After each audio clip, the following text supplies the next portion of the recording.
السلام علیکم اسٹوڈنٹ، کیسے ہیں آپ؟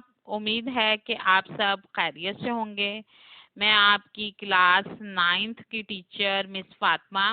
آج ہم پڑھیں گے لیکچر نمبر 13۔ لیکچر نمبر 13 میں پڑھیں گے ہم غزل۔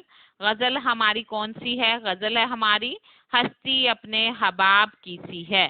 ہستی ذات کو کہتے ہیں، حباب جو ہوتا ہے وہ پانی کا ایک بلبلا ہے۔ آج ہم پڑھیں گے اس کے اشعار کی تشریح۔ سب سے پہلا اشعار ہے ہمارا کہ ہستی اپنے حباب کی سی ہے، یہ نمائش سراب کی سی ہے۔ ہستی یعنی اپنی ذات کو کہتے ہیں، حباب پانی کا بلبلا، سیراب جو ہے وہ دھوکہ دینا ہے یا فریب ہے، نمائش جو ہے وہ دکھاوا ہے۔ یعنی اس کے جو تشریح ہے وہ کیا ہے کہ انسان کی زندگی ایک بلبلے کی طرح ہے، یعنی انسان جو اپنے آپ کو بہت مضبوط اور طاقتور سمجھتا ہے اور اس کائنات پر حکمرانی کے خواب دیکھتا ہے کہ میں اس پورے ملک پر حکومت کروں گا، اپنی ترقی کے لیے ہر ممکن کوشش کرتا ہے، جو بھی کوئی رکاوٹ آئے اس کو دور کرنے کی کوشش کرتا ہے، اس کو کسی بھی طریقے سے ختم کرنے کی کوشش کرتا ہے۔ کہ انسان اس دنیا میں ہمیشہ رہنے کے لیے نہیں آیا ہے، کیونکہ انسان کی زندگی ایک بلبلے کی طرح ہے، یعنی اس کی زندگی ایک عارضی ہے۔ دنیا میں جو گہما گہمی اور رونقیں وہ دیکھتا ہے وہ سب فریب نظر آتی ہیں، کیونکہ یہ دنیا دل لگانے کی جگہ نہیں ہے۔ دنیا کی رونقیں اور خوبصورتیاں صرف ایک سراب و فریب ہیں، یعنی دھوکہ محسوس ہوتی ہیں، جن میں اگر انسان کھو جاتا ہے وہ صرف اپنا آپ ہی نہیں بھول جاتا بلکہ اللہ تعالیٰ کو بھی بھول جاتا ہے۔ وہ سمجھتا ہے کہ دنیا ہی سب کچھ ہے، اس کے سوا اور کوئی زندگی نہیں ہے۔ انسان کی زندگی اس لیے عارضی ہے۔ ہمیں سوچنا چاہیے کہ اس عارضی زندگی کو امتحان سمجھنا چاہیے۔ یہ عارضی زندگی صرف آنکھوں کا دھوکہ ہے اور کچھ نہیں ہے، کیونکہ ایک دن ایسا آئے گا جب یہ دنیا ختم ہو جائے گی اور تمام انسان مر جائیں گے، اس دن انسانی زندگی بھی ختم ہو جائے گی اور اس دنیا میں کوئی بھی چیز باقی نہیں رہے گی، کیونکہ موت سے کس کو ہے دستکاری، آج وہ کل ہماری باری۔ یعنی کہ موت جو ایسی ہے جو اچانک ہی آ جائے گی، اگر آج کسی اور کی کوئی فوت ہو گیا ہے تو کل ایسا بھی آئے گا کہ ہم مر جائیں گے۔ اسٹوڈنٹ، یہ تھا ہمارا پہلا اشعار۔ اب ہم پڑھیں گے دوسرے اشعار کے بارے میں کہ ناز کی اس کے لب کی کیا کہیے، پنکھڑی ایک گلاب کی سی ہے۔ ناز کی یعنی نزاکت، بہت زیادہ نازک ہونا۔ پنکھڑی پھول کی پتی کو کہتے ہیں۔ لب یعنی ہونٹ کو کہتے ہیں۔ گلاب کے بارے میں تو آپ سب بچے جانتے ہیں کہ پھول کا ایک نام ہے۔ اب اس میں کیا شاعر بیان کرنا چاہ رہا ہے کہ کبھی وہ اپنے محبوب کے چہرے کو چاند سے تشبیہ دیتا ہے، چاند سے ملاتا ہے، اور کبھی سروں کے ایک لمبے جو جھاڑیاں ہوتی ہیں ان سے ملاتا ہے۔ وہ اپنے محبوب کے ہونٹوں کی طرف اشارہ کرتے ہوئے کہتا ہے یا ذکر کرتے ہوئے کہتا ہے کہ ہونٹ جو ہیں وہ محبوب کے ہونٹ ایک گلاب کی پتی کی طرح سرخ ہیں، بہت زیادہ خوبصورت ہیں، بہت زیادہ نازک ہیں، یعنی اس کے ہونٹ اتنے اچھے ہیں کہ اس کے علاوہ اور کسی کے ہونٹ ویسے نہیں ہو سکتے۔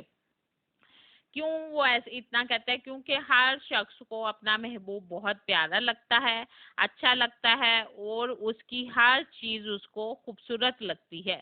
وہ اپنے محبوب کی تعریف میں اتنا مگن ہو جاتا ہے، یعنی اتنا کھو جاتا ہے کہ وہ انسان کی فطرت میں اللہ نے محبت کا عنصر شامل کیا ہے، کیونکہ انسان جو ہے وہ ہر ایک سے محبت کرنے والا ہے۔ جب انسان عشق مجازی کی طرف مائل ہوتا ہے، یعنی اپنے محبوب سے محبت کرنے لگتا ہے، کسی کو اپنا بہت زیادہ چاہنے لگتا ہے، تو پوری کائنات کی خوبصورتی اس محبوب کے سامنے یا اس چاہنے والے کے سامنے کم نظر آتی ہے۔ اپنے محبوب کی ہونٹوں کی وہ تعریف کرتا ہے، کہتا ہے کہ گلاب کی پتیوں سے زیادہ نازک ہیں، بہت زیادہ خوبصورت ہیں، جیسے پھول خوبصورت اور نازک ہوتا ہے. پھول جو ہے بہت زیادہ نفیس اور نازک ہے. جب وہ محبوب بولتا ہے تو اس کے لبوں سے ادا ہونے والے، یعنی جب وہ اس کا جو چاہنے والا ہے اس سے بات کرتا ہے تو اسے ایسے لگتا ہے جیسے اس کے منہ سے پھول جھڑ رہے ہوتے ہیں. اسٹوڈنٹ، اب ہم پڑھیں گے اس کا تیسرا شعر. چشم دل کھول اس بھی عالم پر، یہاں کی اوقات خواب کی سی ہے. یعنی چشم دل کھول، دل کی آنکھیں کھولو. اوقات یعنی اس کی حیثیت، اس کا مرتبہ. عالم یعنی دنیا کو کہتے ہیں. کہتے ہیں کہ دنیا انسان کی حیثیت ایک مسافر کی طرح ہے. ایک دن ایسا آئے گا کہ یہ دنیا ختم ہو جائے گی، تمام انسان مر جائیں گے اور وہ آخرت کا دن ہوگا، اور اس کو آخرت کی کھیتی بھی کہتے ہیں. زندگی کی حقیقت سمجھنے کے لیے ہمیں دل کی آنکھ کو کھولنا چاہیے، حقیقت کو جاننا چاہیے کہ یہ جو دنیا ہے ایک خواب سے زیادہ کچھ نہیں ہے. جیسے انسان اگر ایک سو جاتا ہے، سوتے ہوئے وہ خواب دیکھتا ہے، دھندلی آنکھوں سے محسوس کرتا ہے کہ اس کے سامنے آتی ہیں. جب وہ بیدار ہوتا ہے تو اس کے سامنے کوئی چیز موجود نہیں ہوتی. یعنی آج اگر ہم زندہ ہیں تو کل نہیں ہوں گے، اور ہماری زندگی جو ہے وہ سیراب کی سی معلوم ہوتی ہے. سب کچھ عارضی ہے، فریب ہے، دھوکہ ہے. دنیا کی زندگی تو عارضی ہی زندگی ہے. اصل زندگی تو وہ ہے جب مرنے کے بعد شروع ہوگی. اس زندگی کا نظارہ باطن کی آنکھ کو کھول کر ہی کیا جا سکتا ہے. انسان کا فرض ہے کہ ہم اس دنیا کے سامان کو چھوڑ کر اللہ تعالیٰ کی طرف رجوع ہو جائیں، اس کے بتائے ہوئے طریقے پر عمل کریں اور اس کی کہی ہوئی باتوں پر عمل کریں، تاکہ ہم اپنی زندگی کو اچھے طریقے سے گزار سکیں. اسٹوڈنٹ، یہ تھا ہمارا آج کا لیکچر.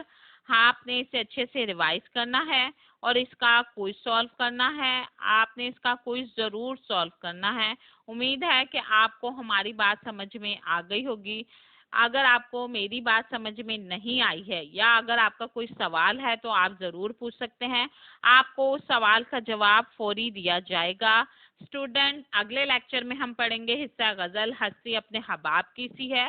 باقی اشعار کی تشریح آپ نے اس کی ریڈنگ کرنی ہے تاکہ ہم اس کے بارے میں ڈسکس کر سکیں. شکریہ. اللہ حافظ.